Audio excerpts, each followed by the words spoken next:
সবাইকে আমাদের press wing এর তরফ থেকে সমসাময়িক ইস্যুতে রাজধানীর ফরেন সার্ভিস একাডেমিতে সংবাদ সম্মেলন করে প্রধান উপদেষ্টার প্রেস উইং।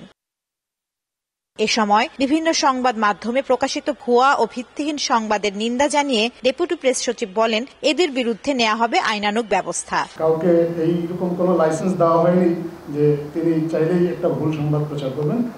যারাই এখন থেকে এই ধরনের ভুল সংবাদ প্রকাশ করবেন বা বিভ্রান্তিকর প্রকাশ করবেন, যেগুলো আমাদের মানুষকে বিভ্রান্ত করবে, সরকার তাদের বিরুদ্ধে প্রয়োজনীয় আইনানুগ ব্যবস্থা গ্রহণ করবে। আর প্রেস সচিব শফিকুল আলম বলেন, এখন পর্যন্ত 1837টি অভিযোগ পেয়েছে গুম কমিশন এবং 1350টি অভিযোগ যাচাই বাছাই শেষ হয়েছে। গুম হয়েছে যারা, তার মেন কালপ্রিট বা দ্য কিলার ফোর্স ওনারা বলছেন এটা হচ্ছে র্যাবের ইন্টেলিজেন্স উইং। টর্চার কিভাবে করা হতো সেগুলো আপনারা এই চ্যাপ্টারগুলো আপনারা দেখবেন, আমরা আপনাদের সাথে শেয়ার করব।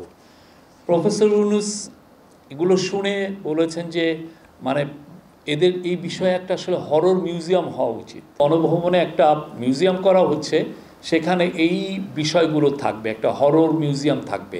বৃহস্পতিবার থেকে গুম কমিশনের প্রতিবেদন ধারাবাহিকভাবে প্রকাশ করা শুরু হবে বলেও জানান প্রধান উপদেষ্টার প্রেস সচিব। মানে ল অ্যান্ড জাস্টিস। জান্নাতুল মোহনা, দেশ টিভি, ঢাকা।